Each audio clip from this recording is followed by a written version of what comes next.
A movie where a couple of donkeys are more charismatic than the male lead. Jamie? Yep. Steph? Yes. Let's go watch Cherry 2000.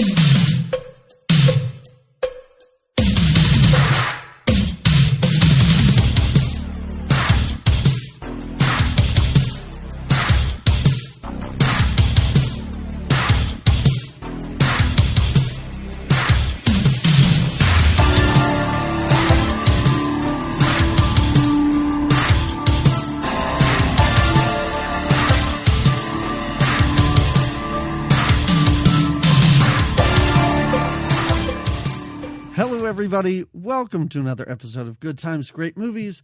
We are an 80s movie podcast where every 2 weeks we watch a movie from the 80s and then we talk about that movie. My name's Doug McCambridge. I'm one of your two hosts, and with me as always is Jamie Lorello. Hello. I could not even think of something interesting or funny to say, which is sad because of the movie we watched. I think I'm just too excited because we have a guest. Would you like to introduce yourself? Oh, hello. I'm Stephanie Crawford. I should have introduced you. That's rude to not introduce a guest. That name has no meaning to anyone. Hi, everybody. Hey, guest.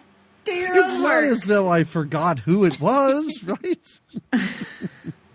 No, Steph, thank you so much for joining us. And the smallest amount of background here is that I sent you a list of movies. And I said, hey, would you like to join us to talk about one of these? And I'm not saying that I had a feeling you'd pick this. You did? You had this. Yeah, did you? You had an instinct about it.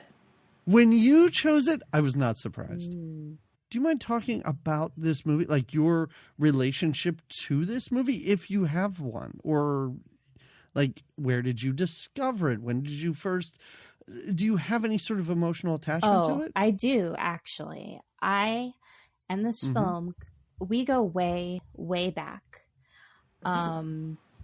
I don't know, just over a year ago, there was a sale on the Kino Blu-ray website. And I said, hey, everybody, what's good? And some people said, oh, you would like Cherry 2000. And I was like, cool. And I bought it and I enjoyed it.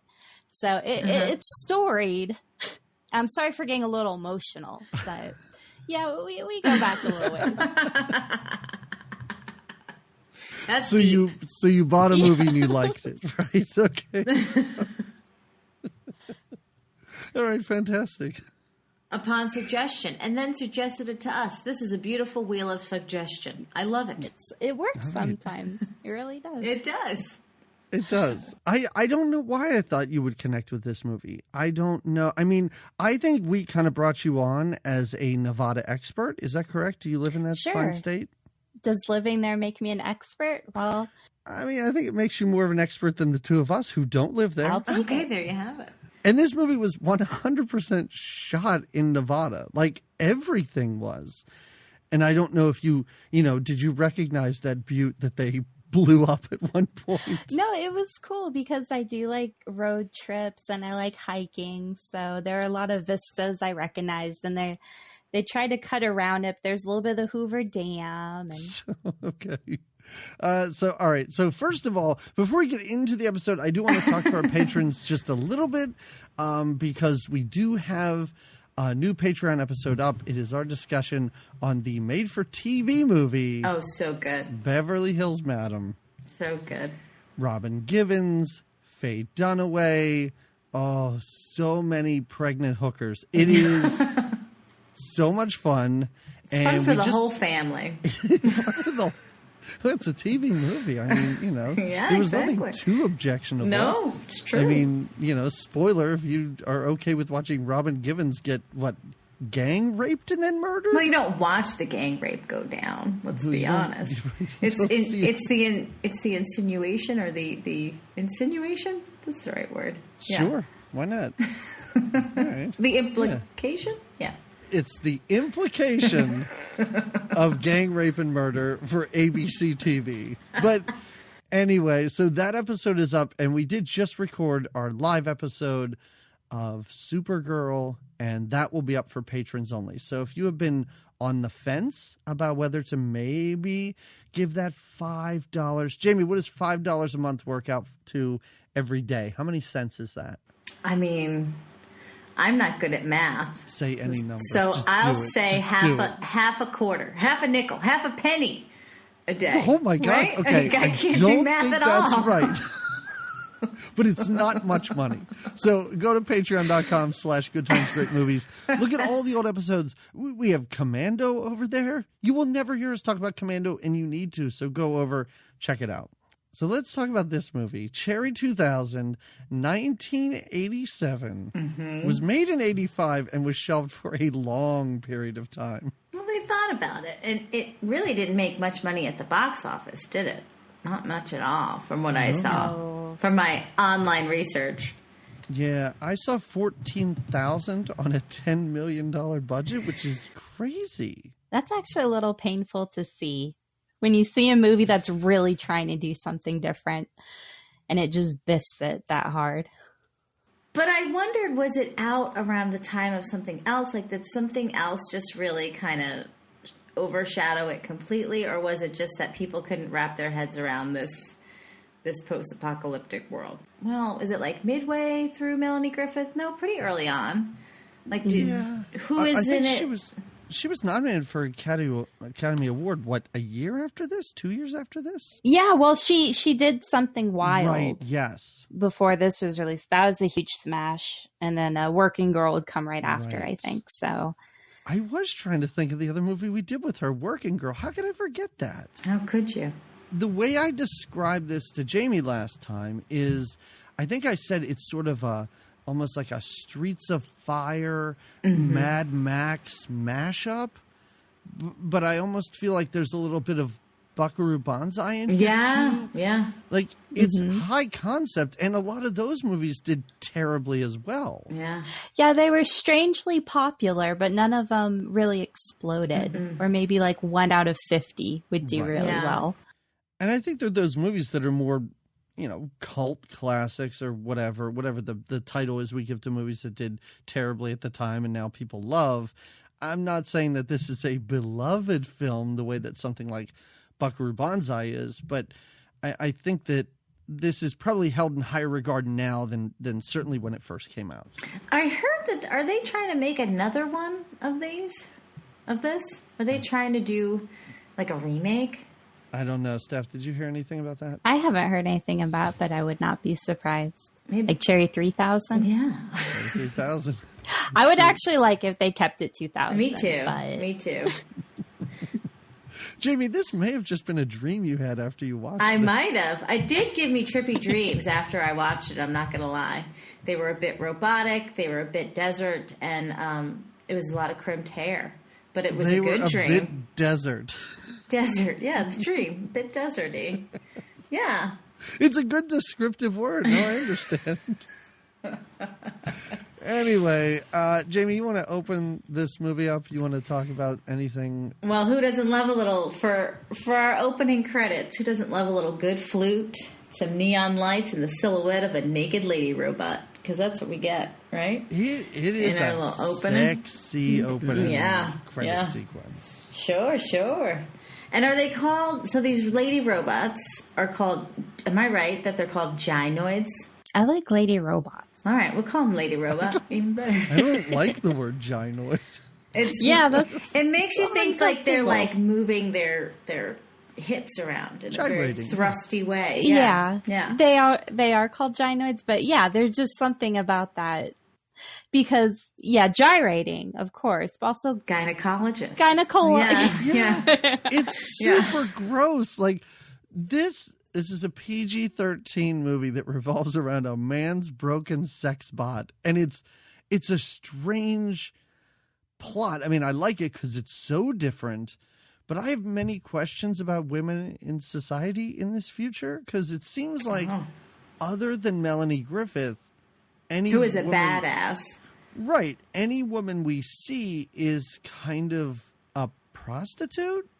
A robot prostitute, right? Because of the... Okay. All right. So... No, with that bar, those are women. Well, those are real women. I know. His little work buddies say that several times.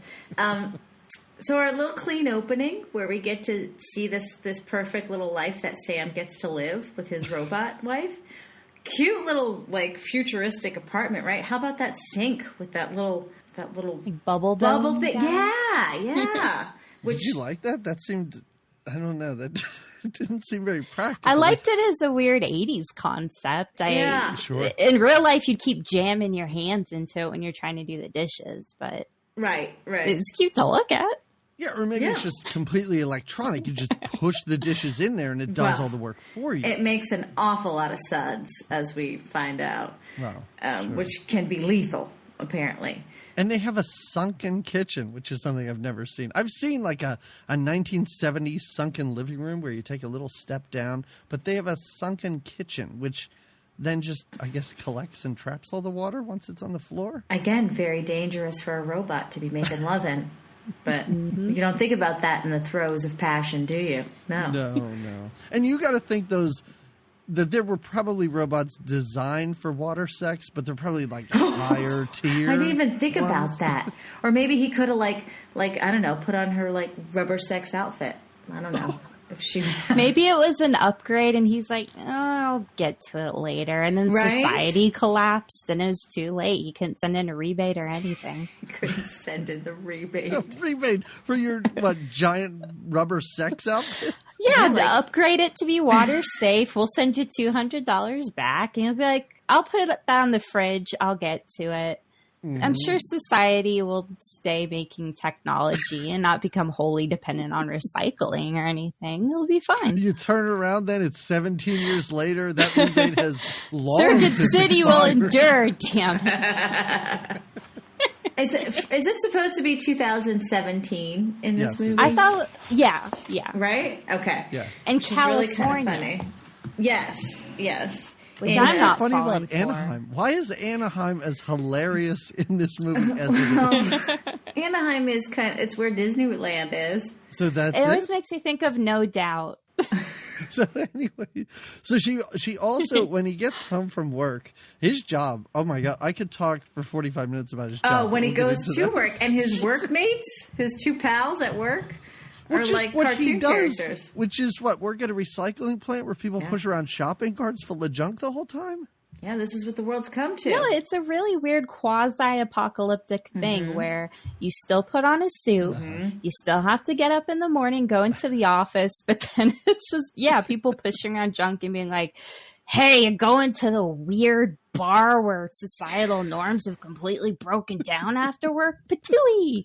All right, see you in the lunch break room. Like, it's really strange. Yeah. And I love how this guy's broken sex robot is like the talk of the office. They're like, oh, so sorry your fuckbot hear? went down, but we're going out to, you can finally come with us to this. Well, she's a creepy primo bar. bot, though. She's a primo bot because even when he True. goes to that weird doctor, mechanic, robot fixer, and he's like, can't do He it. is so sympathetic. Right? Do you think maybe he made Christmas cards of them and that's why everyone knows about just like every holiday it's him and Cherry? Happy holiday. Merry Christmas. Happy Kwanzaa. I wouldn't doubt it. Well, No, I wouldn't doubt it because clearly to this guy, and this is what we're supposed to believe, is that this is not just a sex robot. Like No, he they have a has connection. relationship with this robot. yeah. Yes. She really listens to him with her whole robotic heart. Totally want a Christmas card. Yeah, like her wearing bunny ears. But yeah, when she does short circuit from the water, he does make sure to get like her personality chip, which is a teeny tiny CD, which I love. Yep. Yeah. Adorable. It's like a Barbie CD. Yeah. And he takes it to this guy, like this mad scientist almost. And the mad scientist, he's great because he's like, oh, you're not like these other weird sex perverts that come in here. You're He just like understands me. them. Yeah. Yeah. You get real connected to these ladies. And I love how he takes them on a tour of all these other robots, and they're just like on a little golf carpet with lounge chairs on top of Yeah. it, driving around. And each doll is creepier than the one before. Oh, yes. They're wearing schoolgirl outfits. I don't like And this. none of them will make Sam happy because none of them are his Cherry. I love later on when he's just laying in bed listening to her voice. Just thinking about how she was like, tell me about your day. Did you want something to eat? I love you. Yeah, next to her plastic it's like her Teddy corpse. Ruxpin. Yeah. Oh, yeah, when he's laying in bed next to her. Creepy. But I think that brings up the question of, he is so interested in putting this robot's personality into another robot that looks just like her. Mm-hmm. We don't see much personality here. Mm-mm. Well, I mean, she lists a bunch of things that were made in America, and that's kind of it. Yeah, but I think that's okay. So his friends take him to a bar after work. The Glue Glue Glue? Yes, an amazing club in every conceivable way. Are the doors vagina doors? Did you notice that the doors look There's kind of a yonic motif throughout this thing, for sure. I do have to tell you, as a young boy of 11 or 12 years old, whenever I saw this on HBO, I had an awakening to this movie. I'm sure you did. This movie is so burned into me where, I don't know, I'm sure, like we watched Labyrinth, and I know that a lot of girls around our age were like, oh, David Bowie in that movie? I was a young kid, and I was watching it, and I was like, oh yeah, that's what Cherry 2000 was for me, and it's a strange movie to be that for me. But it's kind of putting it all up in your face a little bit. Yeah, sure. That's interesting. My husband mentioned the same thing. He's like, oh, Cherry 2000. And I literally saw him like bust a sweat and maybe a little boner. I can't say for sure. But I was like, oh, what does this mean to you? And then I saw, and the whole time I'm glaring at him like, yeah, I know what young you was thinking when you were watching this movie. You weren't pulling it apart for the messages that I'm receiving. No. You were receiving other messages. That's all. Okay, so it's like the tight blue pants of the Goblin King for a lot of men of a certain age. Right. Okay. Yes. I can respect that. Yes. Yeah, tight blue pants of the Goblin. Yeah. Oh, man. So go ahead. This club they go into, you were saying this, they go into this like club. Go ahead, Steph. Walk us through this club because I love it. Yeah, sure. Because his friends are like, just hook up with a new girl. It's fine. So he shows up and they don't lay everything out. I do like that. They let you discover how it's done. The discoveries. And a girl seems to be hitting on him. It's nice. And then she asks him about his card and he says, oh, it's expired. And she is infuriated. Oh, I love how these women, I don't want to call them sex workers. I don't want to make assumptions. These real women? They're just real women. Right. Keeping it real. They all seem to have demo reels. Because he walks by and the woman's like, oh, yeah, that's me with Steve. Yeah, you see what I'm doing there? You like that? You into that? Mm-hmm. I can show you other stuff. It kind of reminded me of an advanced... Now, I don't do the dating apps or whatever they are, obviously, but...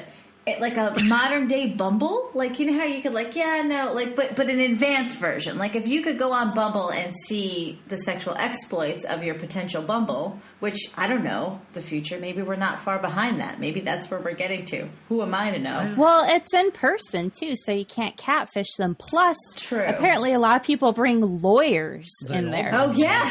Yeah. So to negotiate the terms, which are the lawyers glorified pimps? Is that basically what we're meant to think? And is that Lawrence Fishburne? Burn. Yes. Thank you. Oh yeah, no, that's Larry Fishburne, all right. I was waiting for him to come back. I was like, were these the Larry years when he was still going by Larry? Yes, I think so. Oh, cool. I like the Larry years.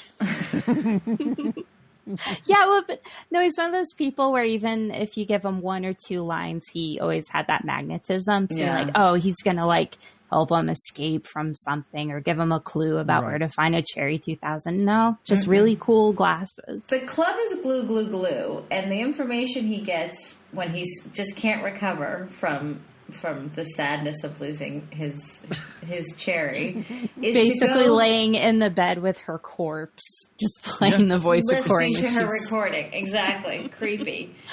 But so since he can't get his Cherry back, he's told to go to the glory hole.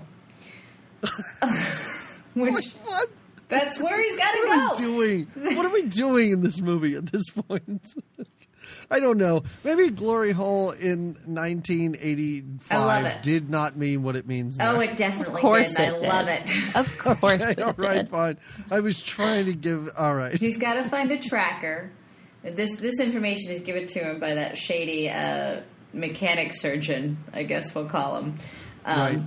And, Yeah, does anyone have one job here once you get out of like the office building? It's like he's a cannibal, but he's also an elementary school teacher, and he's president of Zone 4, and he's the official notary. So just go to him for any of that. He's going to clear up those matters for you. Yeah. And so he's got to find this tracker, or a tracker, right? And it's way outside of town. I'll tell you where it's not. It's not in Anaheim. So he's got to leave the town of Anaheim behind. And what's this hotel that he checks into? Where are we here? We're in this... I don't know. It's like an old mining town. And why do they keep cats in water jugs? What is that about? What is that? Is that just to be really trippy crazy? It's crazy. Man with an umbrella, all these characters at this hotel, because you're in this, like, you're moving out, right? Of reality. I love it because it really is just a thing where they're like, I don't know, what costumes do we have? What do we have access to? What can we put these people in? Oh, what if we put this cat in a water jug? Great idea. Let's just do it because who cares? Like, I don't know, all this stuff. And I enjoy it in movies when this stuff happens, but nobody really calls attention to it. Like, I love that so much. It's just nonsense somebody threw in the background, and it's great. Mm-hmm. Yeah, he's still wearing his business suit, and he's walking into like a neon Western tourist trap where everyone's wearing a costume. And he's like, yes, this is what the world is today. This is fine. No, yeah, nothing seems bizarre to him or anyone else. Even when he goes to Zone 7, even when he is kidnapped by Tim Thomerson, like, he never really seems to be concerned about anything, thrown for a loop ever. He's just kind of there and in it the whole time. Well, he is concerned. He's concerned about getting back his Cherry 2000 is what he's concerned about. Right. I mean, he's got one thing on his mind. Yes, Yeah. of course. Until he meets Edith, is her name? E. Johnson, the tracker, right? Who... He goes, okay, so when he's at this hotel, we do see, everyone noticed Robert Zadar in this hotel waiting room. Well, right? yeah, he's dressed like an outlaw 80s exercise equipment model from Florida. Oh, yeah. It's crazy. When I saw him with a button-down shirt that is not buttoned and he's got shorts. I love him already. This might be my favorite outfit of his. And he wore some outfits through his career, so that's saying a lot. Oh, yeah. Yeah. And, I mean, this is a young Zadar, too. Like, he is built. His face isn't quite as large as it becomes later. It's growing into itself, yeah. And I was so sad later because I was like, was that it? He's gone. I was so sad. I'm glad he showed up again, but I really wanted more Zadar in this movie. Oh, man. What if he had a scene with Fishburne? That would have been amazing. What a missed opportunity. It's a whole different movie that I would want to watch, definitely.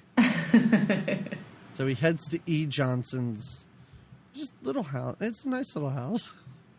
Yeah, it's a little shack. She's ready for him, though. I think he's expecting the tracker to be a dude. It's not. It's her. Pretty lady. Very bright colored hair. Very reminiscent of The Fifth Element. Mm-hmm. Hair very bright and colorful. And she lassos him. How about there's a lot of lassoing happening in this movie? Because later on... Lester tries to lasso the airplane, doesn't he? He successfily lassos an airplane. They're in the West. It makes sense. Yeah. It's a theme. I could hear your shrug. I could hear your shrug. I love it. Again, I mean, you live there. You go out of your She house. lassos everything. She's at the grocery store lassoing her groceries. What am I going to do? Walk to it? Come on. I got a lasso right here. That's what I got. Let's do it. I like how her sign says She never says no to a job or whatever. Yeah, she's pretty determined. Yeah. He gives her this job and she goes, no. And he says, but you never say no. And she's like, oh, yeah. Okay, I'll do it. You got me. Yeah. I gotta do something about that sign. I keep saying I gotta change that sign. Damn it. That's like a giant contract I can't hide from. But her thing is that he has to go with her. Yes, she needs a shotgun. And that's when he's out. You know, I mean, he wants the girl, but he wants to want to really get. Are we going to talk about him later on? Because I have a lot to say about this guy. No, I want to talk about him now. Because I have many questions and thoughts and feelings. So let's talk about the lead. I mean, I guess Melanie Griffith is the lead, but second build in this movie, is that fair? Let's talk about him. Sure, he's the one we're supposed to relate to. Really, it's his journey we're following, basically, and he is the most boring main character of any film, let alone a crazy high concept genre picture like this. He's like, I swear, it's like he's Mark Harmon if he was dehydrated of all's personality. Like, I have to take his word and other characters' words on everything because he's like, oh no, she's dead. And I have to say, he doesn't say it. I guess he's supposed to emote, and he doesn't. So we're like, oh, he seemed to really love Cherry 2000, and she, you know, she's quote unquote dead now. He's probably upset. Right. Oh, he's in a weird situation. I'd assume he's uncomfortable here. Oh, this lady's sassing him. He probably has feelings in some way about that. It's just, there's nothing there. Oh, I do like when he stares at her in the night when they're sleeping across from each other, and this is, I guess, when he's starting to fall in love with her. And you're right. There's no. It's a weird stare off that he gives, and you're just unsure. You're just left. I guess. I mean, he's kind of cute. I don't know if that was the reasoning. They were like, well, he's handsome, and he looks short. I feel like. I don't know. You are really defending the choice of this man. He's not cute enough to make up for that lack of personality. I'm sorry. Agreed. I agree. Yes. No, I have a lot of problems with him because I think Melanie Griffith is fine in this movie, but I also don't think she's great. Because she's not, like, there's no inflection in her voice either. So to have these two, flat, I mean, there's no chemistry there. There is no chemistry. That's what I mean. When you see them trying to fall in love, you don't see the love really kind of building. Right, yes. I could understand this guy being in love with a sex robot. Sure. That makes a lot of sense. I bought that, absolutely. If this movie was just a day in the life of he and his sex robot, I'm buying into it 100%. But the moment he is put in uncomfortable or bizarre situations, he is so flat. It's pretty rough to watch sometimes. But I guess that's because you've got so much going on around him that you don't need, like, it's even though I agree the performance was lacking, it didn't ruin the movie for me at all because there was, like I said, there's so much else going on, and that it was like, I mean, sure, a better choice in actor might have gave it even higher marks, but I don't know. There was enough going on that the flat performance, because you're right, hers was a little bit. I'm not a huge Melanie Griffith fan. I think I've said that before. Yeah. But I really liked her in this, and even in this, there are moments where I'm like, is she trying?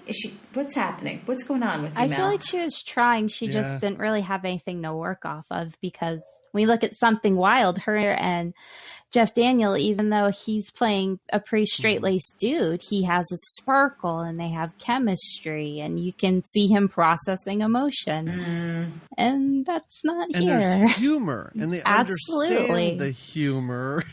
It happens a lot with her. All of her ADR dialogue is so flat and monotone. Yeah. It does not feel like it's in this movie. Like, every time she's talking, I picture her in a recording studio. It's very weird. She's like, yeah, like I am filming with Harrison Ford right now. Can we just wrap this up, please? Weren't you supposed to release this movie 2 years ago? Jesus Christ, what's going on? 14 grand? Good thing I didn't take that money on the back end. And I don't know. I mean, they were able to get her, and I know it was Melanie Griffith in 85, but that's still, I mean, she'd been acting since she was like 14, 15 years old. That's Melanie Griffith money. But the main actor here, I forget the guy's name. I have it written down. It's David Andrews. The name. Oh, God, even the name is boring. But I do like the character's name, Sam Treadwell. Yes. Sam Treadwell. Mm-hmm. Why is that not a joke? She tells him later, she's like, oh, I hope you can swim. He should have said something like, I can tread well. Come on. It's right there. Oh, when they go in for that water slide thing that they get to do, that looked kind of fun. It's a little dangerous. I like that part. Yeah, me too. I mean, I feel like I could dump on this guy the entire podcast, but did you, I assume you took out your wonderful Blu-ray to watch this, Stephanie, right? I did, yes. Did you watch the interview with Tim Thomerson? I did, yes.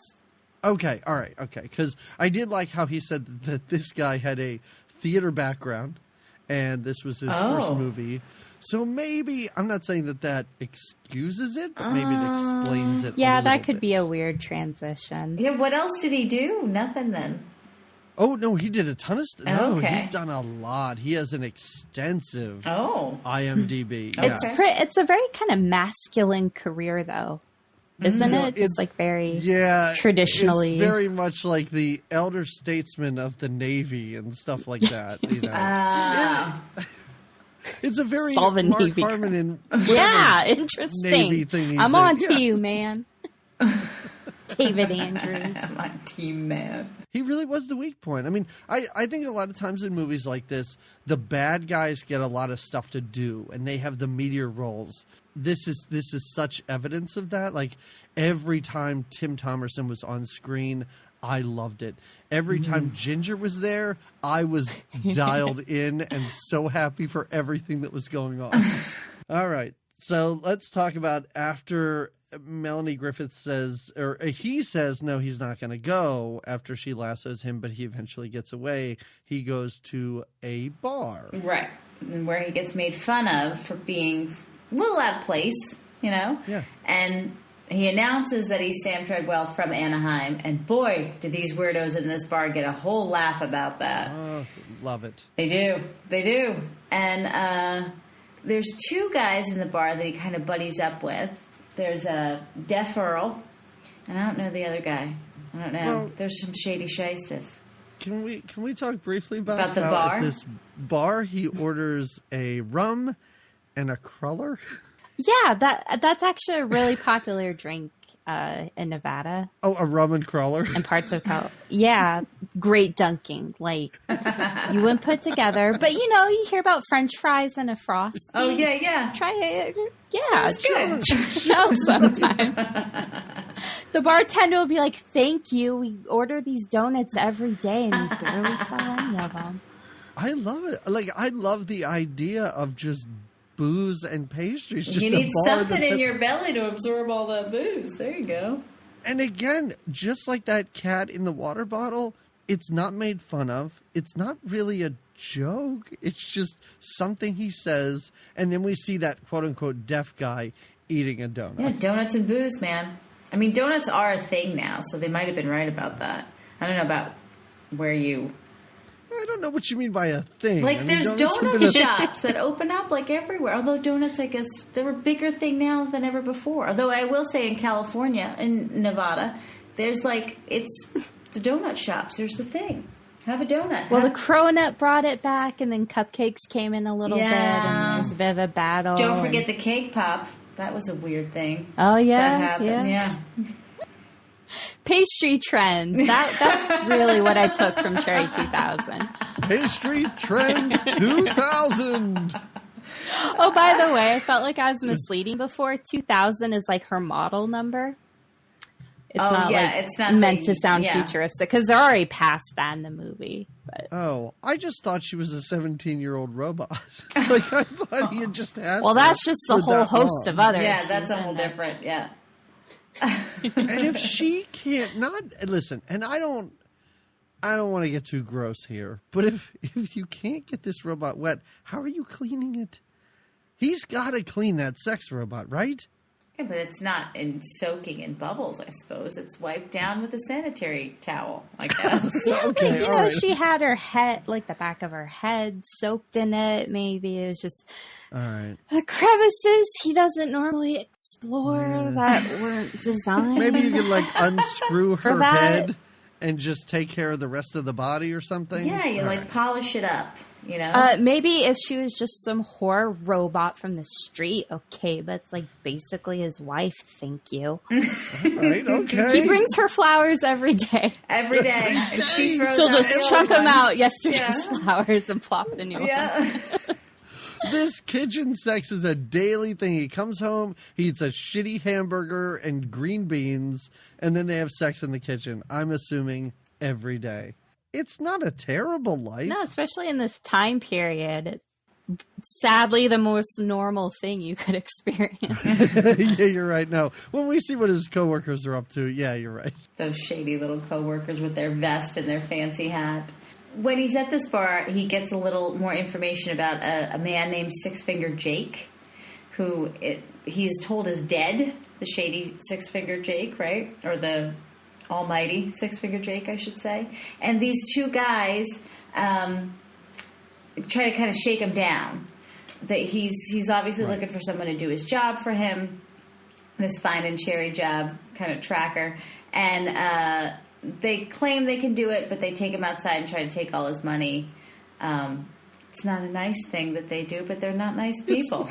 Including the great Brian James. I'm sorry. I love him. I'm always excited when I see him in a movie.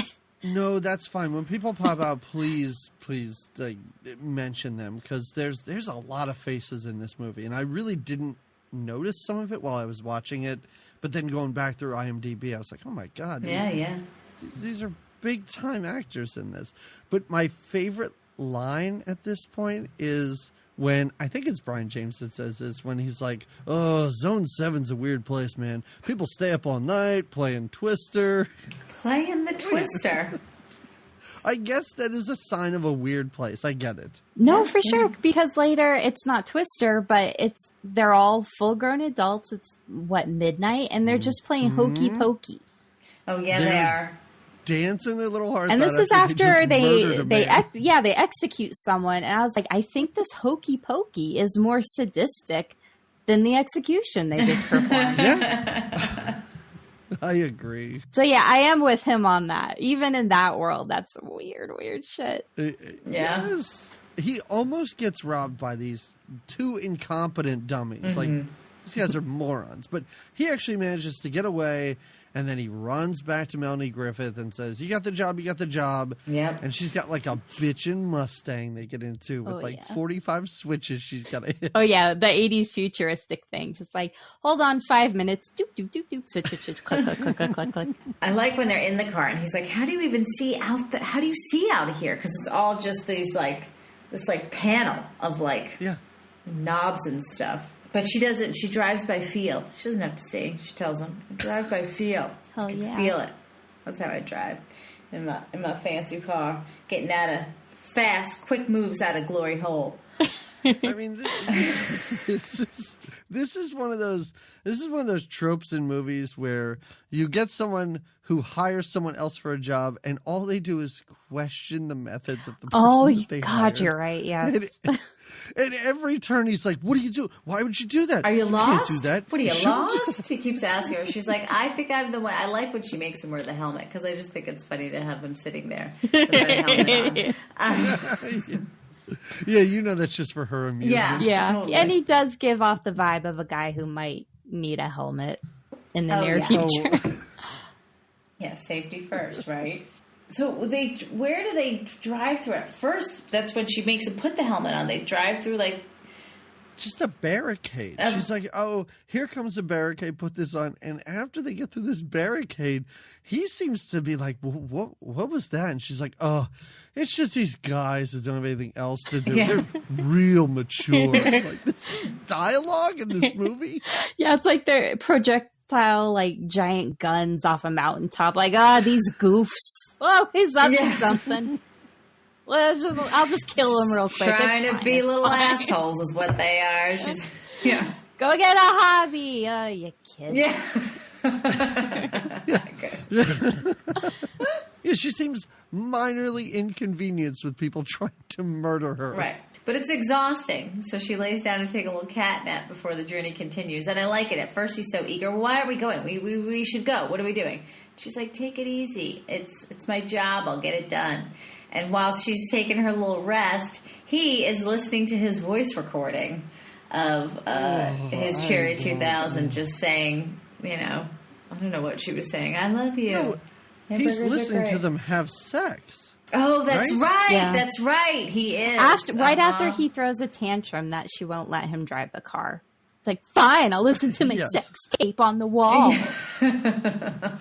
Go over here and I guess jerk off and listen to my sex tape. If you're listening to this, you haven't seen the movie, he didn't really jerk off. Mentally, he jerked off. Oh, you better believe it. You better. Yeah, it's not that good. Sorry. Yeah, sorry, people who are listening to this that have not seen it yet. This is rated PG-13. Well, this isn't he's just angrily pornography. Masturbating. Yeah, because there's something when he's not being bland, he's being very adolescent and stubborn. Yes, and it says a lot about how interesting all the supporting characters are. That didn't turn me off the movie. Because this guy alone, I could not do it. If it was like one man's journey to finding a new sex doll, I'd be like, no, this guy, no, I'm good. I'm okay. Yeah. I don't think I need to follow this man any further. No. We're good. Yeah. But I think it brings up more questions because I understand maybe he is emotionally stunted because he's been, he's had this sex robot his whole life. And you saw his coworkers and where he works. It's got to be a terrible life. But then when we meet Ginger, I was like, wait. So he had a relationship with an actual woman? I mean, she's a bit weird. But a bit. She does love to make a sandwich. She loves sandwiches. Oh my God, I love Ginger. Let's get there. Okay, let's go. Okay. The first little gang they spot, is this part of Lester's, like anybody out here in these lands is Lester's gang? Like the guys with the bread truck and the safari hats? Yeah, she said, oh yeah, that's Les. He runs Zone 7. Total wacko. His gang is like a bunch of vacation dads. Yeah, because it's set in the California desert. Of course, they filmed in Las Vegas, but they're dressed like Florida. People don't dress like that over here. No. Everyone's on a Florida vacation when the world ended. I guess everybody's that's just a little bit older, a little bit out of shape. It's a weird. Everybody's wearing Hawaiian shirts and stuff. It's a strange gaggle of goons that he's got working for him. gaggle of goons. That's exactly Gaggle what of it is. goons. I love that. Yeah, it's true. They aren't big muscle guys though. They look like a bunch of dads, really. Yeah. Yeah, Robert Zadar sticks out like a sore thumb. Yeah, you need one heavy, for sure. Is there a lady in the group? Isn't there one? Well, there's like the line of is. perfect, like the girls in the swimsuits that don't really do anything. No, not them. I thought at the end there was maybe. Yeah. Yeah. No, at the end when Tim Thomerson, spoiler, is dead, there are I think there are two women in like zip up jumpsuits. Yeah. Who stand there with Ginger and it's like, well, wait, Lester's dead. What are we doing And here? she's like, well, I guess he doesn't get to eat his sandwich. Yeah. They're like ladies, but they're like mom ladies. They're not the ladies by the pool. No. They're not the Hawaiian tropic girls or whatever. Right. They're just out with their husbands. I don't know. Tim Thomas, I don't know. I'm not saying he's not a bad guy, but I didn't hate his weird cult. Like, I could see the appeal, kind of. He was a eclectic leader, that's for sure. So encouraging of his people. Well, it's Jack Death. It's Doll What? Man. Well, have either of you seen the Trancers films? I have seen not. Trancers, yes, and I've seen Doll Man. The only time we saw him in this podcast was in Rhinestone, where he played Dolly Parton's ex-boyfriend. Oh, yeah. Yeah. And he was pretty great in that. Remember, Jamie? When he was like, I like my beer real foamy. He just had a full beer of foam. And Sly Stallone called him a weirdo. That was such a great role. Anyway. Yeah. Yeah, I'm so used to seeing him in like Full Moon and Empire movies that I was actually really excited he had such a big part in this one. He's so good in this movie. Like, he's so much fun. He knows what he's doing in this movie. Like, yeah, he kind of has that. Sorry, No, like the Bruce Campbell thing, where he does have like leading man good looks, but in just a quirky way, and they have a great sense of humor. So it's like leading man for B movies. And when you say B movie, you mean literally bees sting him in this movie. Oh, yeah, they do. That is exactly what I meant. Thank you for picking all right. that up. Okay. So they see a guy in a van get murdered from like across, like they're at a quarry or something, and they see this happen and realize, this guy's a bad dude, we better get moving so I guess he doesn't kill us too. Right. And that's when they come to an area where there's like a crane. I guess they are at the Hoover Dam, right? Mm-hmm. Yeah. Yeah. Okay. Yeah, because there's a crane, and I think this is the most sustained action sequence in this movie. Is that probably correct? Until the end with the airplane, yeah, Okay. for sure. Yeah, sure. Oh, yeah. No, I think it's really well done, actually. Yeah, they like sky stunts in this movie. Oh, I noticed they're really good with They like to be my mind is aerial. going blue. Yeah. Although there's the point where when he's hanging on by the crane, you could see his face looks a little strained and it's not easy. She's hanging on. I mean, she's literally chewing gum while she's like shooting these guys up. And it's like, It's like, are you okay? Yeah, lost my gum. Yeah. That was her. I swallowed my gum. is Yes, what I she swallowed my gum. Yeah. said. Rockets. Upwards of 150 rockets were just shot at them, and she just swallowed her gum. It's no big deal. No. She's so cool. this is part of her job, you know? And she does these jobs. I guess this is what trackers do, man. And I'm so confused. So their car is magnetically lifted by a crane. And she's ready for it when it happens. She is into it. She's Yeah. like, this is how we're going to get across. She's like, you better get ready. Hold on.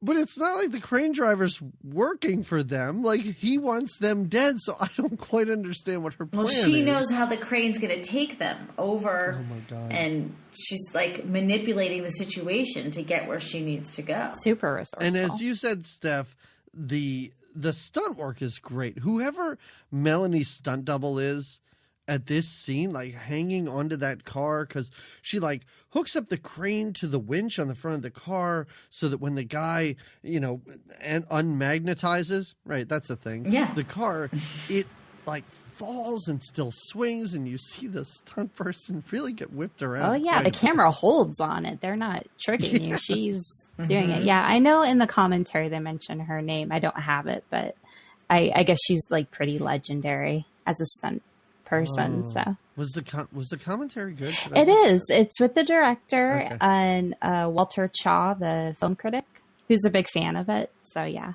it's a good one. All right. Okay. All right. Okay. Me bringing up commentaries always kills the conversation, and I never learn. I brought it up. I asked you. You should have told me. Shut up. Don't say anything. Ixnay on the commentary K. The water slide part is coming up next. Yeah. That's a Finally, for adults, not just Goonies. I'm sorry, I want to go on a water slide, but it's always for little kids. No, this is serious. I know. But, I feel like if there's a really good chance you're probably going to die, like maybe within minutes. There's a little moment of Cherry 2000 where she's just like, wee! I'm like, that's me. That's what I'd be doing this whole time. I'd just be saying I'd be enjoying it. Who knows when my head would get blown off? Let's go for it. So they do take this little water slide, little ride down. I don't know. I once went on a Hoover Dam tour. Oh, was there a slide involved? No. No, there was no slide. And I don't remember anything about giant tunnels. So they take the slide down, and then they meet Six-Fingered Jake. And let's be clear. He doesn't have 6 fingers on one hand like the 6-fingered man from The Princess Bride. He's got 6 fingers total, it looks like, right? Isn't that what's happening? So confused. I don't know what was happening in this. I guess. And was he just born with 6 fingers? Wait, it's just 6, right? In total. It's not that... I believe so. Okay. Right? Yeah, it was like him pulling his gloves off really quickly and him saying, "You're 6-fingered Johnson." Or, yeah, you're 6-fingered Jake, aren't you? Yeah. But I like how he said like, that what because of he it? saw 3 fingers. I'm like, wait, how did you get there from only seeing 3 fingers? Right, you're only seeing half the hand. Right, you're assuming that on his other hand he also has 3, but I guess. Like, yeah, who else is walking around with just the 3? Come on. That was just the one hand, so you got to figure, even Steve. I just thought it was strange that he then didn't take the other glove off and go, "That's and right." give the big reveal. Right. Count him and weep. Well, he's very modest. It's like, it's actually difficult for me to sign autographs. Let's not get into that whole thing. Oh, but when they're getting down, there was 2 lines that I think summed up Sam and Johnson's relationship really well. It's when he was going down, he's like, "I don't see the bottom." And she's like, "Don't worry, it's down there." That just summed it up perfectly for me. Mr. Six-Fingered Jake, he's got a sweet pad, like a cave. Oh, like his cave apartment. He's got a jukebox. Lots of toaster ovens. He's really into a toaster oven. Donkeys on a boat? That's what really impressed me. Donkeys on a Travels boat. with donkeys. Well, is that the thing? Like, you could take donkeys down the dam? Is that like an adventure you can go on at the Hoover Dam? You went on a Hoover Dam tour. Did you ride a donkey while you were there? That's like a Grand Canyon thing more than a it's Hoover a Dam. That is a Grand Canyon thing. To ride the burros. I like how I am now. We have You're the someone Clark here Griswold who now lives of the in Hoover state Dam. of Nevada, and I am the expert on the Hoover Dam and donkey tours down the Grand Canyon. Well, I see I'm not needed anymore, so good evening to you both, and thank you for Well, having me. we'll talk to you next time. We need someone to watch the commentary for a movie. Wow. Wow. Okay. Thank you. Wow. So and I think it's important that you brought up that he has toaster ovens, Jamie, because he has hundreds of these and they're all still in the box. It's a baffling part of this movie when Sam's like, "Wait, do they all work?" And his response is like, "Well, yeah, why would I keep them if they don't work?" Well, yeah. And then he goes into telling him what they can make. I have to say, a toaster oven is a pretty phenomenal appliance. I love it. I only had a toaster oven in college in the one place I lived, and it was all you needed. Really, I could bake muffins in my toaster oven. I could get bacon going in my toaster oven. Your dog is out of control. She's even downstairs now. I'm not even sure. Maybe Wow. there's possible some crime activity happening outside, and she needs to get on Oh that. my God. Anyway, so so he tells him all the things you can make in a toaster oven. It's like you can make toast and you can make open-faced sandwiches. You And can. then he pulls a rattlesnake, a cooked rattlesnake that he seems to have posed before he put it in there. Like the mouth is open, it's coiled up. But he cooked that, and Sam is kind of repulsed by it. Yeah, Sam's used to his burgers made by robots. He's not into it. Sam has it too easy. But you know who loves it is Johnson. She scarfs that thing down like it's some yum yum in her tum tum.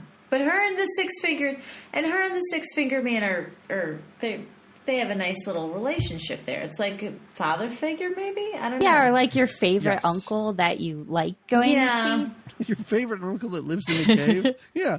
That guy. Yeah, like he's eccentric, but he's really nice. But she's like super empathetic. She gets that, you know, this guy is alone all the time. So yeah, he's going to talk about toaster ovens and be excited.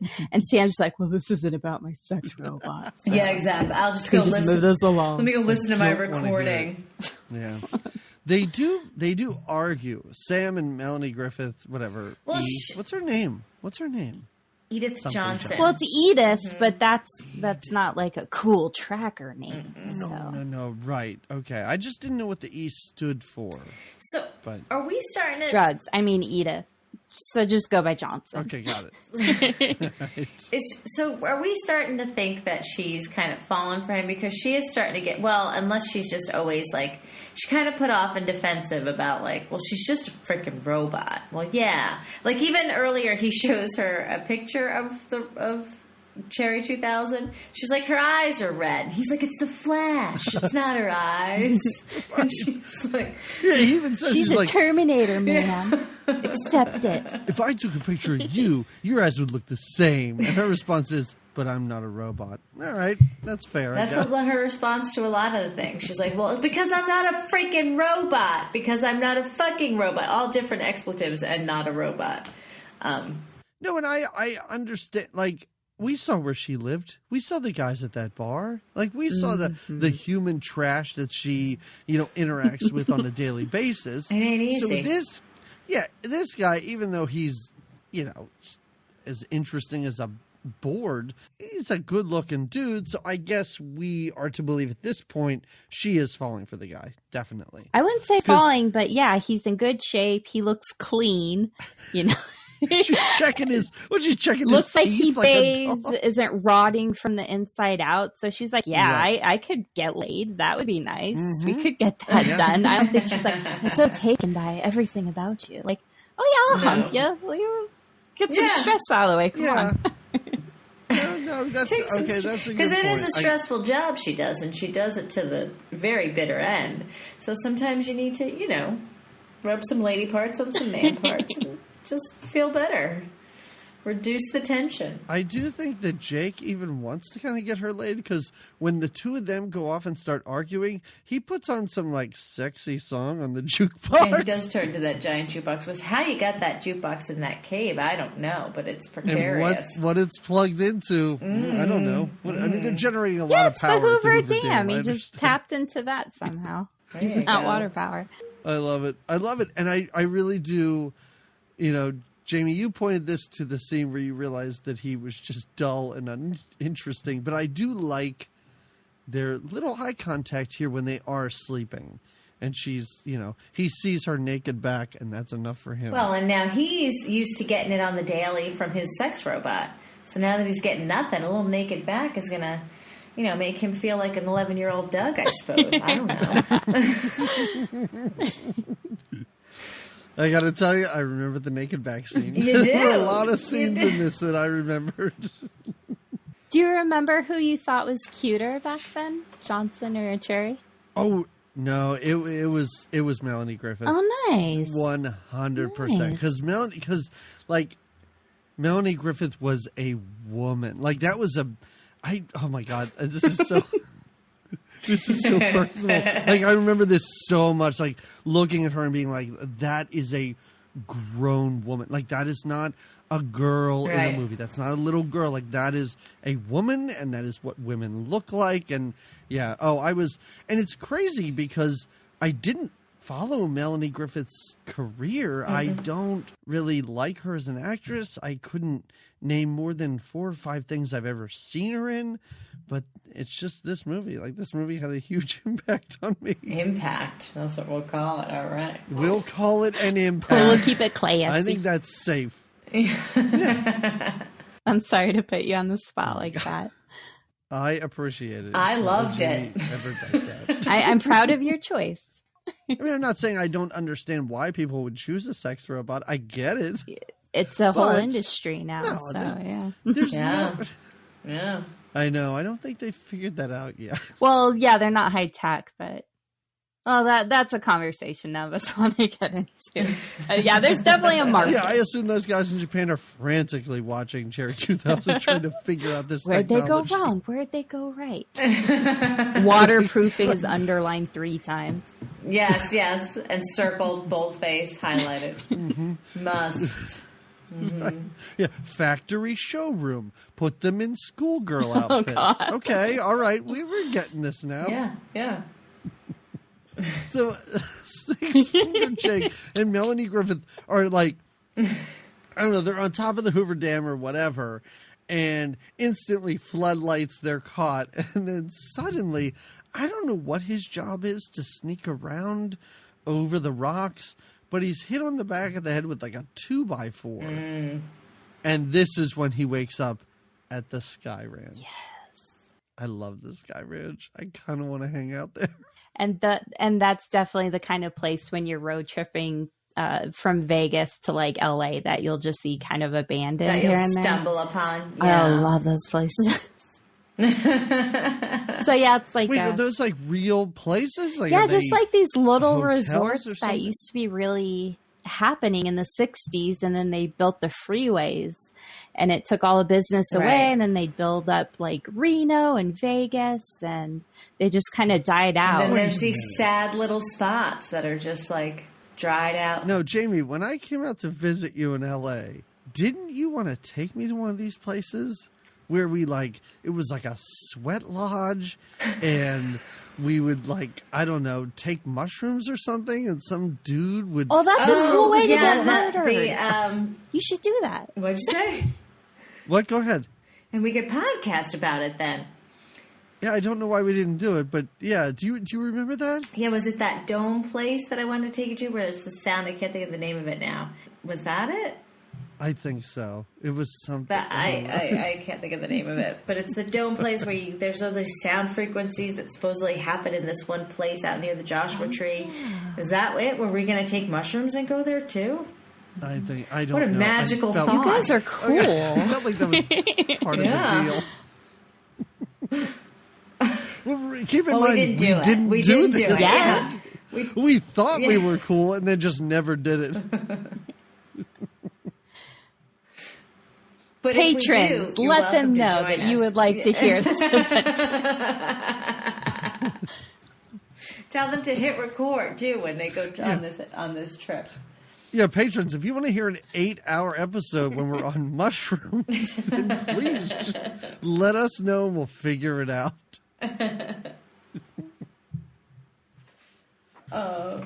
So you want to be at the Sky Ranch? You wishing the Sky I Ranch do. was more in your life? I enjoyed this. I like the layout. I like the idea. I kind of like Tim Thomerson's whole, hippie, very violent hippie vibe. But, when he gets those two guys together and he's like, now go out there and, and just, go find them. Bring them back here, but the most important thing is have fun with it and enjoy yourselves. I was like, you know what? I'm into this. Yeah, you're like kind of a laid-back murder cult leader who likes pastel. Okay. Yeah. But also, you like this place because Ginger lives there. Ginger is so much fun. Ginger's the ex-girlfriend, right? Is the ex-girlfriend Right, of right. well, one time was dating She was Sam, Elaine, but now lives here. She's Ginger.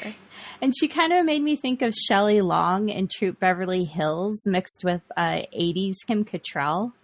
Kind of like that vibe. Okay. Oh. Yeah. And I saw the aunt from our favorite, Sleepaway Camp. Like, A little actually. bit, because she is a little, off, just because of how off the hook Oh my she God, was with the hat. sometimes, Yes.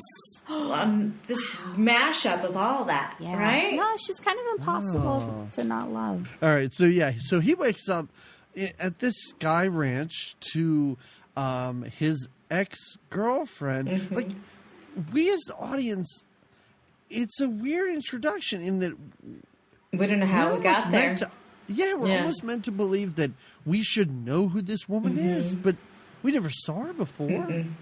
Makes no mention of her before because all we know of is Cherry No. 2000. Yeah. He never makes mention. There's no, all he has to say to his coworkers, or his coworkers have to say is "Oh, you were this down when Ginger, whatever her name was, then left you." Right. Then fine, it makes sense. But this character comes out of nowhere in this movie, and it's very jarring. What about the other tracker that's there? The guy with the guy with golf the pro? golf Yeah. So here's my bag? question. Yeah.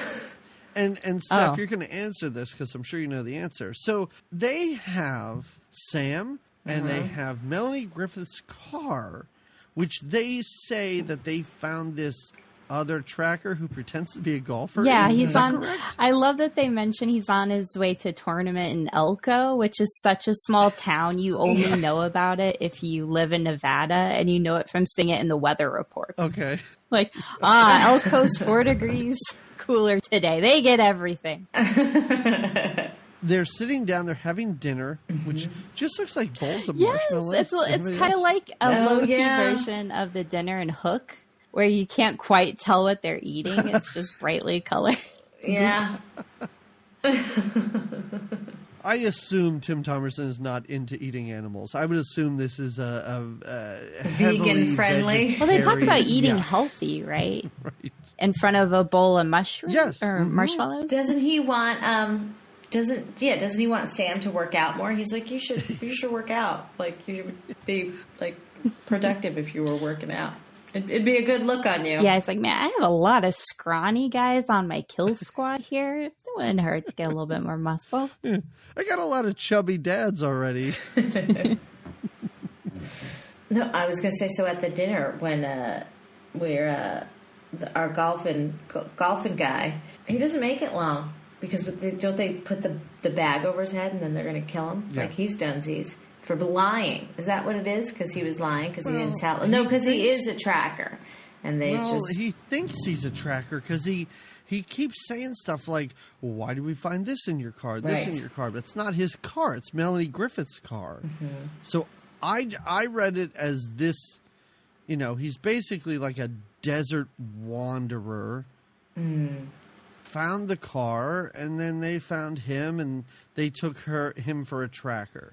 Does that make sense? Yeah. Anybody else? Yeah, because he didn't have the guile to believe that he was any kind of tracker, and he didn't seem to know about golf. So yeah, I think he's kind of like, like he's almost cosplaying. Yeah, and that ended with him having to put a bag on his head and get a crossbow. And this is another part of the movie that, and now watching this, and I mean, really, I had not seen this movie in probably 26 years. This part of the movie scared me when I was younger. Like, I was really, really scared of this part. Like, Tim Thomerson, to me, as a kid, I love him now in this. I was really afraid of him when I was like 11, 12 years old. Yeah, it's almost like a gym coach that acts nice and then he does something unspeakably evil. I could see that. Yes, I could totally, yes. So he passes around a bag with a bullseye on it, which is great because I love how all the guys pass it around. Like, even though you could skip one or two, everyone has to touch this. And when the goofy weirdo golf enthusiast tries to pass it, Tim Thomerson stops him, makes him put it on his head. And then they chain him up. Yeah. How about his weak kicks, too, when he's chained up there? He tries to kick and fight, and it's pretty pathetic, but... Not great. Well, it did seem like he thought they were goofing because they were, they're pretty jovial and everything beforehand. So he's like, come on, guys, this isn't the fun kind of joking. This isn't the fun kind. Come on, I haven't even digested my marshmallows yet. What's happening? Yeah, come on.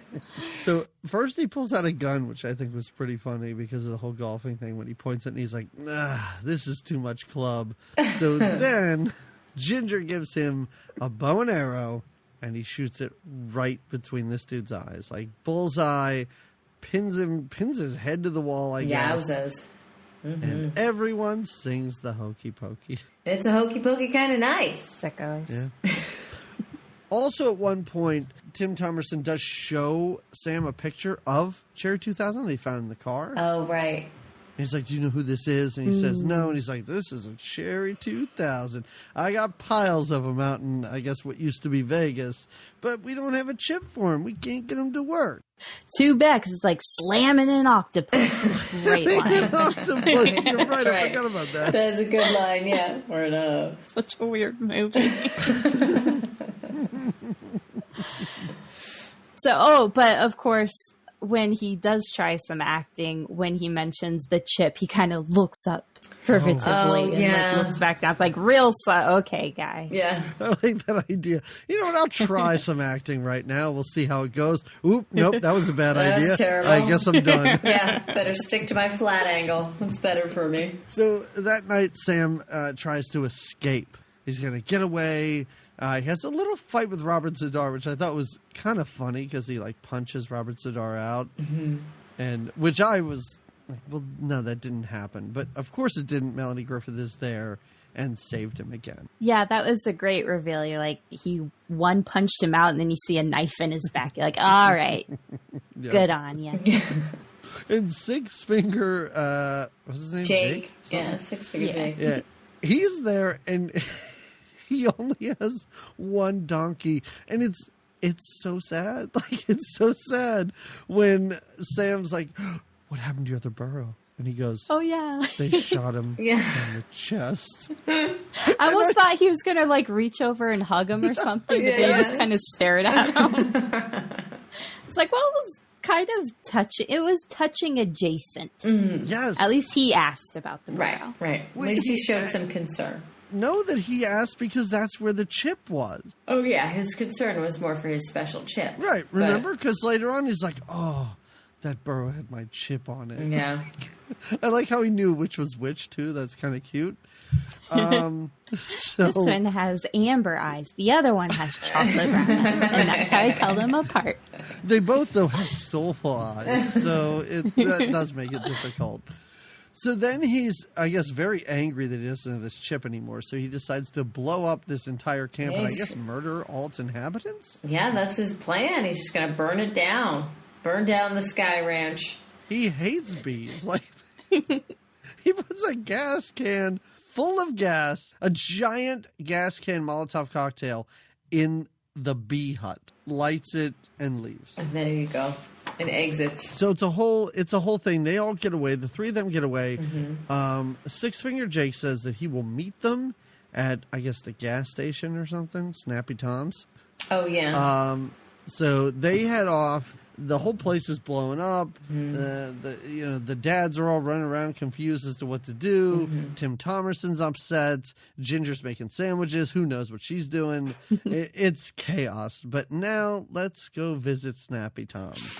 Oh, Snappy Tom. No, not yet. Isn't that... Don't they make out first? Not yet. Right. Sorry, they're on their way. Yeah, go ahead. Doesn't he... So is he driving? Doesn't he crash the car? Isn't that how it goes down at first? He's driving the car, which she didn't let him drive. He's just looking at her. Yeah. He's just looking at her sleeping. Yeah. He can't pay attention to the rest. Yeah. Well, again, he's horny as hell. He hasn't been laid in a few days now. He's on this adventure, and he just met up with his ex-girlfriend who's gone crazy. So they get out of the car. He's either making love to a woman on a floor of suds or making love to a woman in steam. There's steam just coming off the ground when they're well, they're not really making love, but they're That's making coming out. Off that car. That's all. Is that what car. It is? Yeah. Yes. I do like how he's talking to her, and they're all of a sudden, you kind of, like you said, there's no chemistry, so you don't really feel the sparks, but you're meant to think that something's building between these two, and then all of a sudden he's just standing by her, and he's talking to her, and he just grabs her side boob and starts going in for it, and that's just how it goes down. It's so awkward. It's great. It's almost as though they did a bunch of takes where they're like, we are not believing that there's any chemistry between these two. How about you just put your hands on her chest through this tape, and then the audience will understand what's going on. They'll get it that way. Then you don't so they're on the ground, and she's got the little recorder in her back pocket. So while they're getting hot and heavy, there's nothing worse than when you're getting it on with some guy to then the voice of his Cherry 2000 is activated in the midst of their passion. And that kind of ruins the mood. The idea of there's nothing worse makes me think that this happened to you. I mean, we've all been there. You have, ladies. You have. Oh, he's like, why didn't you tell me that you had the tape? She's like, I don't know, I just didn't. And he's like, well, Cherry never lied to me, okay? And you lied. She's a robot. Well, that's What are you exactly doing? What are you talking about, cheering man? everyone. Like, that's crazy. Yeah.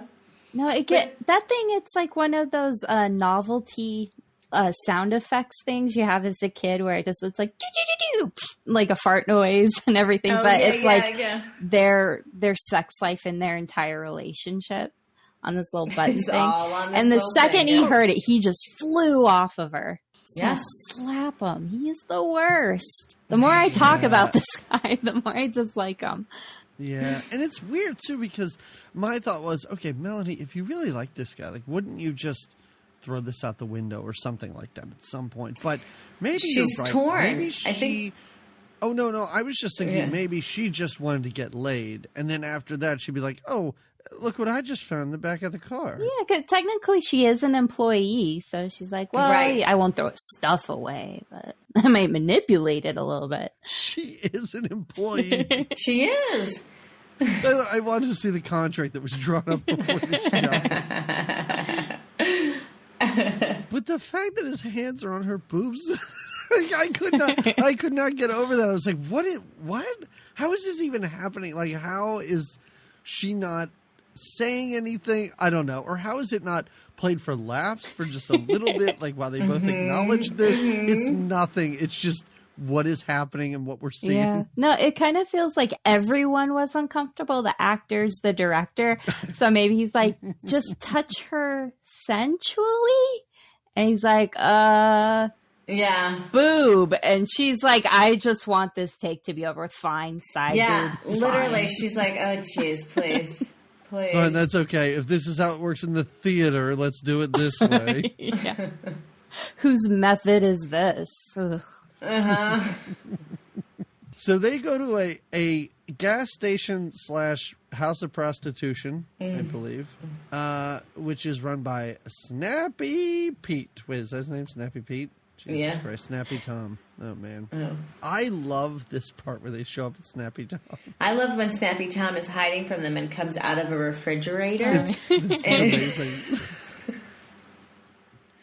This is the part that should straight up be on, like, the funniest, like, you know when they do those lists of, like, the 100 funniest scenes of all time? This should be in Yeah. there. Like, why is this not? And only because it's Cherry 2000.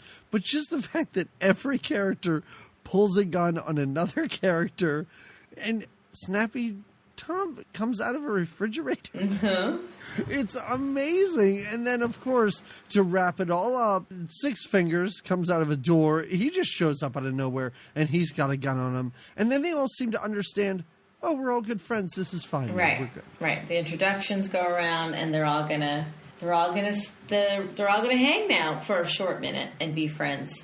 So now she's kind of pissed, right? Melanie Griffith or Johnson. She's kind of in a bad way because she's all heated and now nothing to do with all that except be angry about it. So she sees a helicopter. Or not the helicopter, sorry, the airplane. I keep calling it a helicopter. And she decides she's going to fix the airplane. Yeah. He's convinced that she can't do that. There's no way you're going to be able to fix this airplane. It's not going to happen. And she's got this streak of, like, grease on her face from, like, working hard in the motor.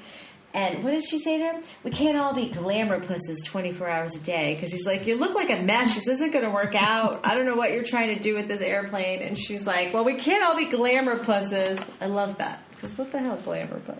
It's crazy. She has a single streak of grease on her cheek. Mm-hmm. She looks gorgeous. And he's like, you fucking pig. You're a mess. It's Yeah. so weird. Saving my life at Yeah. every turn. In the middle of the desert. Look at you. You're perfectly placed so much. It's a robot life for me, I'll tell you what. Man. She's never had a smudge on her face, not once. And I try so hard now with movies because I get very distracted with my phone when I'm watching movies. So I try, when I watch a movie, to keep my phone in a different room, sometimes a different floor of the house. Put it in the fridge. What? Take it from Snappy. Put it in the fridge like Well, Snappy. I should do that. But the moment Snappy's little assistant came on screen, I was like, is that Parker Posey? I was convinced it was Parker Posey. I had to grab That my would be phone. you. I could had see to a go little to Parker IMDb. Posey in her, yeah. Yeah, does she do some outfit changes in the like half a scene that she's in? I feel like she's like in one outfit when they come, and then all of a sudden she's got this like red jacket on, and then I feel like she's in something else when Lester comes. Anyway, she makes a 5-gallon drum of mac and cheese for some reason. It's a lot. Well, first she's told to make sandwiches, but she's not going to do that. And I like it. He tells her to make a sandwich, and she refuses. And he's like, "Well, you sorry sack of shit. Then go shit in your hat." That's what he tells her. Go shit in your hat. Yeah. But the mac and cheese she'll get right on, so that's okay. So Lester's people never stop with the chase, of course. They're still going to be hot on the trail. Don't think you shook them just because you burned up Sky Ranch. It doesn't work like that, right? This is their territory, and they're coming for you. They're coming in hot. He's running around with like calamine lotion all over his face and his arms, which is really fun. Oh, is it I thought it was like, I thought they were sunscreening in like awkward patches, but I get it now because of the bug bites. Okay. Because of the bees. Yeah, yes. understood. Well, she's got some sunscreen on her nose, though. Doesn't she have that? Oh, yeah. She and a bunch of those dads do, too. Yeah, definitely. Okay, but his is just for bugs. Right. All right, I'm glad I cleared that up because, boy, that threw me. Why would your face have been red? Maybe I can finally get some sleep tonight, so You're thank welcome. you. I appreciate hey. that. Oof, that was rough. So Rhonda, by the way, is her name, right? The other chick, the Parker Posey chick. Yeah. Another disturbing scene when she's killed. Like another again, like something I remember really, really being bothered by when I was younger. When she's just shot in the head. Yeah. Yeah, it's pretty brutal. But they call Tim Thomerson, or Tim Thomerson calls, and he's like, "Hey, be on the lookout for these people." Mm-hmm. And Snappy's kind of like, yeah, we will. But Parker Posey, and that's who she is, it grabs the mic and is like, no, they're here, come here, come get them. Yeah. And then they're on their way. Right. Yeah, and then they are. But no worries, because Johnson sees them before they get there. She knows they got to hop in the plane and get out of here. But you know who doesn't? You know who doesn't make it in time? Our six-fingered friend. Six-fingered Jake is shot by Parker Posey. Right through an oven mitt she's got on. Well, you got to hold that. The mac and cheese is hot. So. Oh, definitely. Yeah. Fine, you make jokes. I thought it was a legitimately sad death. Well, it's very touching how upset Johnson gets about it on the airplane. She's like, yeah, that was her cool uncle. Yeah, she tries so hard to shed a tear, and then the camera pans away. It looks like she just had some indigestion for a minute. You're like, oh, what's happening? Well, I think it's buffeted a little bit because she's in the will to get all those toaster ovens. Oh, yeah. So she's probably thinking about that rattlesnake. Like, well, I can cry over a decent meal. Yeah, exactly. Right? Like, I wonder why he never sold these, but I could sell them, and I could make good money. Things are going to change in this case. Things are looking up. Look at this turnaround. You can make toast and open-faced sandwiches? I told you I had muffins, too. Endless. Can do a muffin in there. No joke.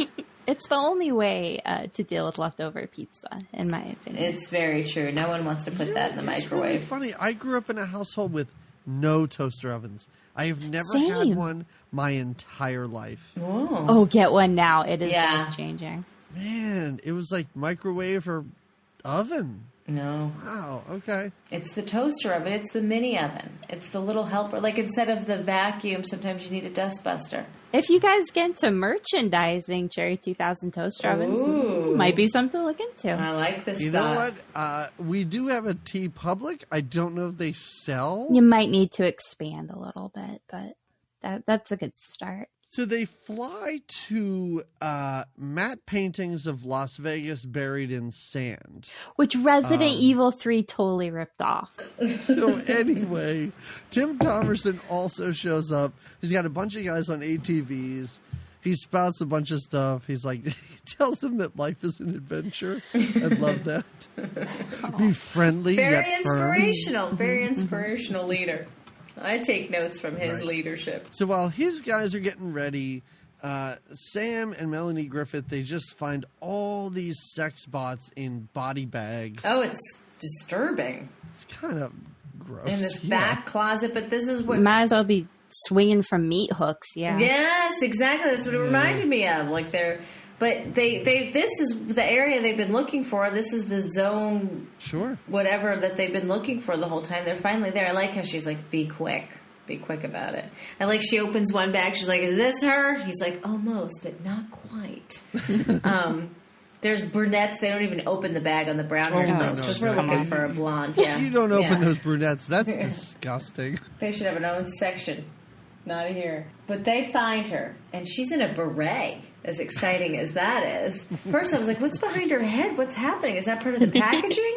But no, when she comes out, she's in this, like, red cherry outfit, I guess. It's, like, tight red like a kicky little beret. Yeah, yeah, just like... She is a complete idiot. Oh, God, I love her. I love her so much.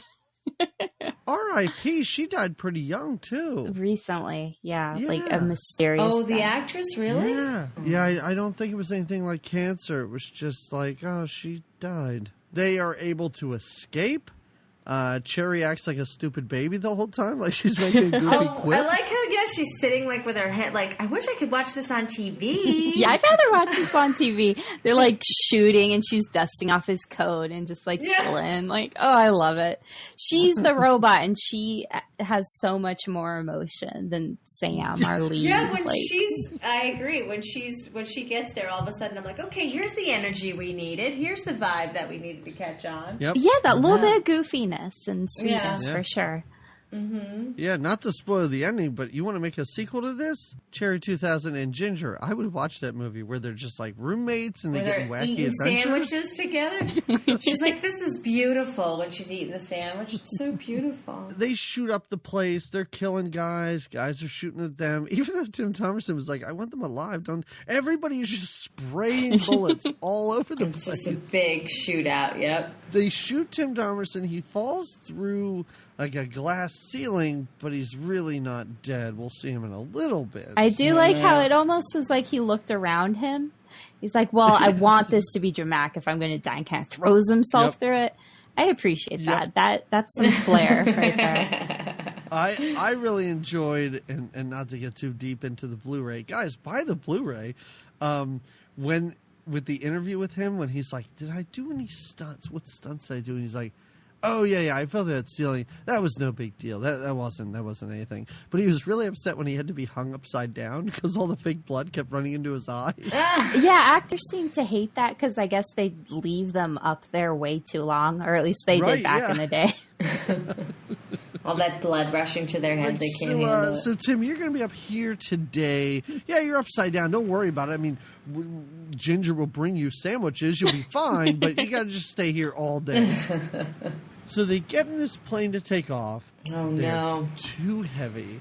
They get a drop. They must be heavy by like 110 pounds because neither of these ladies weighs a whole lot. Well, Cherry Tooth, she's a robot. So she looks nice and trim, but she might be like 5,000 pounds. True. She might be pretty heavy. Might be a hefty load. A little hyperbole, maybe. But, she's a robot. She weighs a little more. You're saying that's why he was on top in the kitchen. Yes. Exactly. Could have been done. Yes. It's lucky they didn't have a Cherry 2000 shaped hole through the floor. Ain't that the truth? Oh my God. Yeah, so they're a little heavy, and even Melanie Griffith's like, I'll get out, don't worry, I'm tough enough to survive. And I really do. I found this endearing. Like when the plane takes off and he is so excited that it takes off. Yeah. And then he turns around and sees that she's running away. Like she got out. I found it very cute. Yeah, and Cherry's just blankly looking at him. And that is a good moment. You see how an actual personality of the women is starting to hit him. Yeah. Mm-hmm. Right. That's a cool moment. Yeah, and she's just blinking in the back. Cherry is, and says, I love you, and then kind of like gives him a wet willy and is like, I said I love you. And he doesn't say it back. Yeah. For the first time. No, he doesn't. There's no boomerang on that because he's realizing who he really needs to go back for. It takes him a minute though, because Melanie Griffith has to run. She has to run toward this like metal structure thing in the middle to kind of take cover from more shooting, lots and lots of shooting from everybody. I think it's like a garbage pile because even Tim Thomerson comes back out, he's fine, and he's even yelling at his guys. He's like, "Shoot at the giant garbage pile." She's in there, so she's in a firefight, but. Of course he comes back for her. And as we said earlier, perhaps before we started recording for, I don't know, non-patrons, he sends Cherry out to get him a Pepsi. Yep.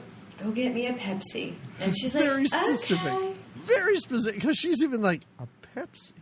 And then she wanders off. And then he saves Melanie Griffith. Tim Thomerson lassos their plane for some reason. At the last second, I think realizes this was a bad idea. And then he is smashed into just a big statue of like a Vegas showgirl. Oh, yeah. I mean, if you got to go, that's a good way to go. That's pretty memorable. It's not a bad way, yeah. Yeah, no, definitely.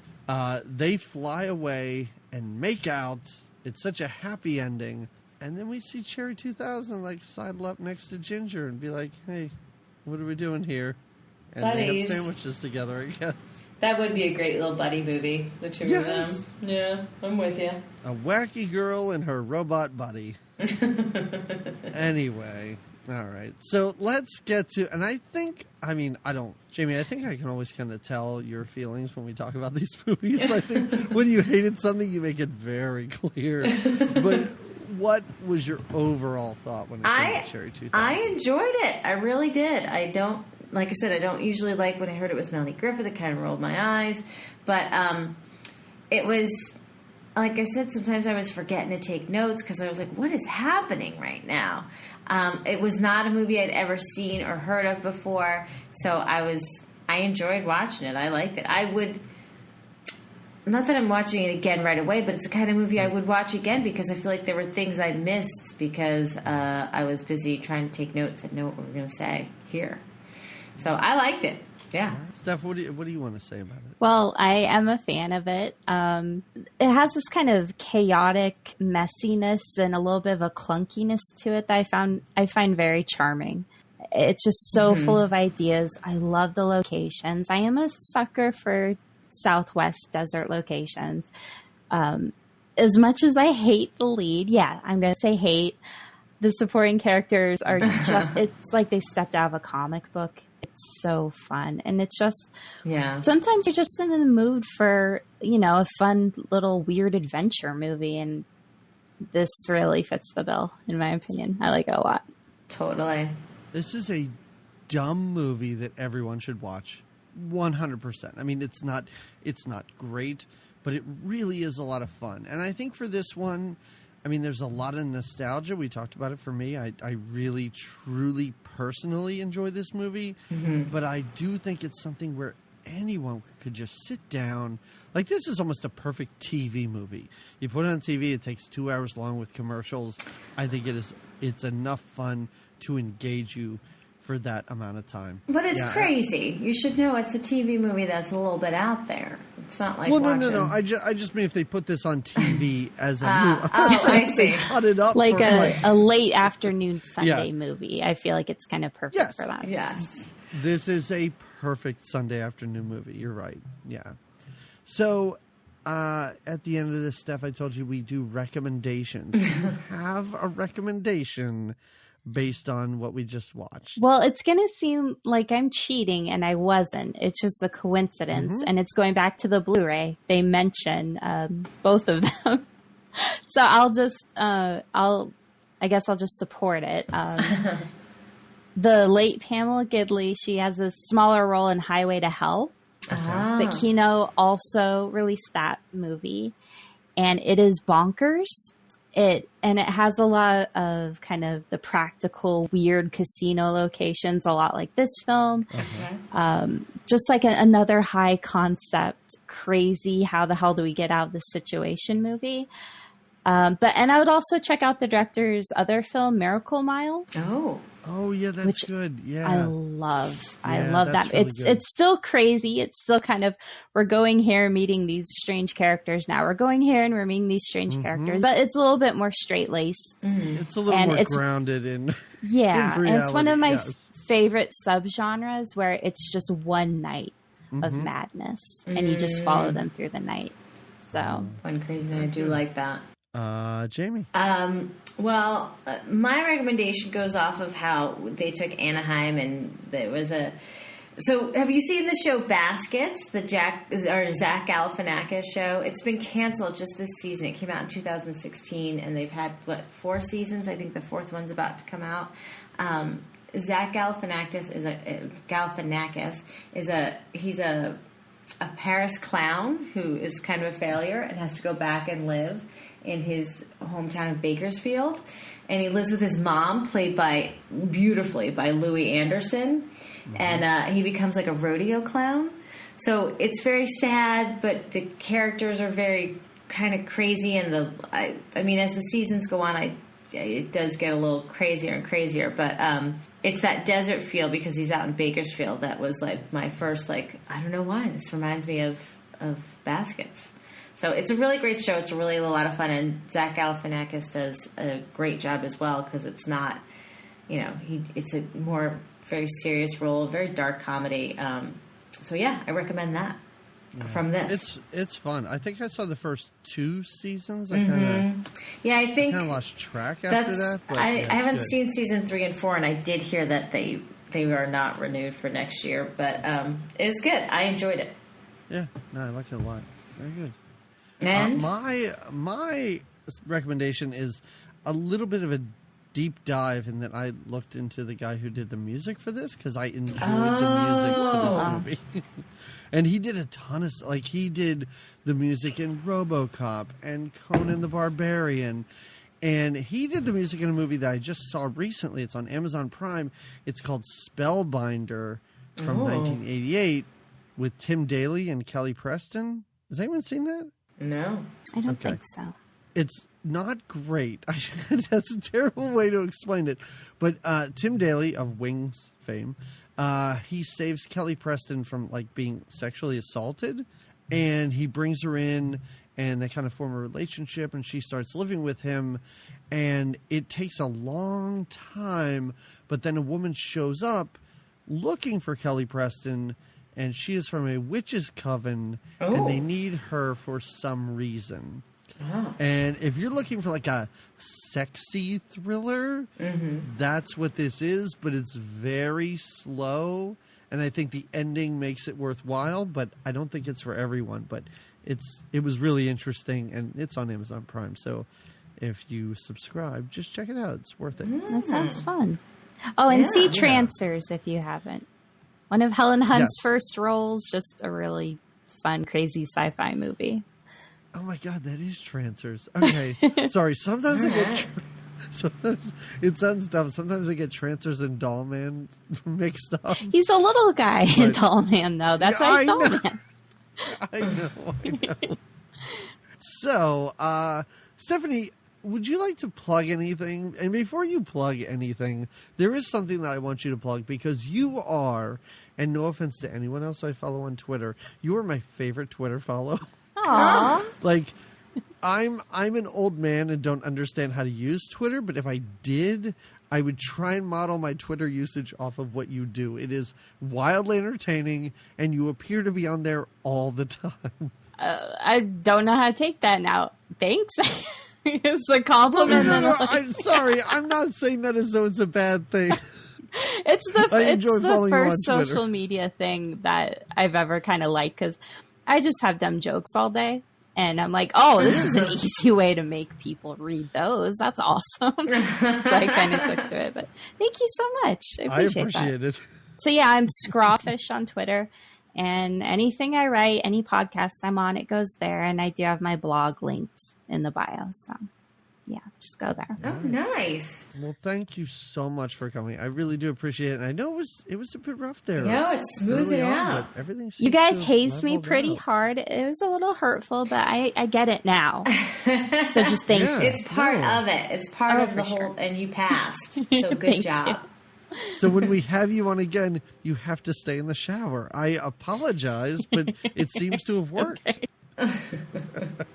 Duly noted. Wherever you are podcasting from now, just stay there next time we call. So, Jamie, next time is our, and I hate to say the words back to school because people think we're doing back to school, but the school year is starting. So we're going to do a school episode, but we're not going to do an episode about a school that deals in math or academics or nonsense like that. We're going to talk about a dance school. Hey now.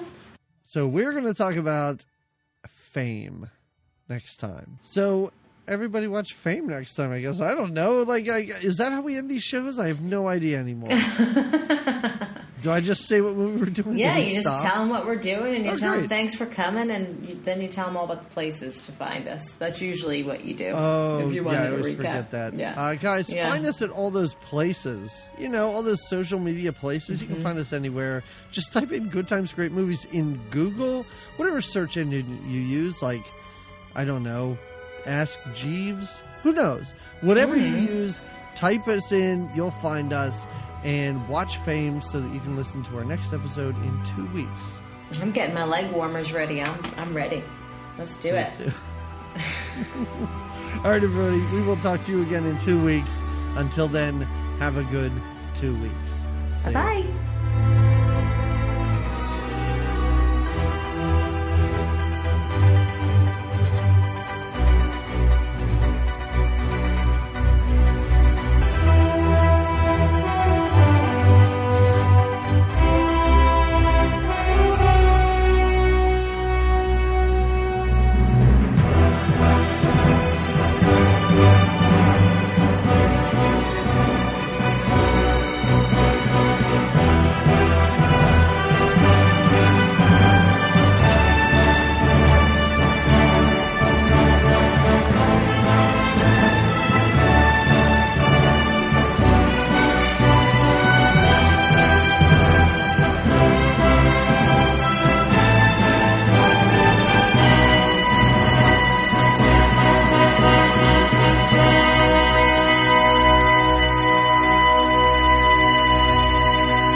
I'm not a machine.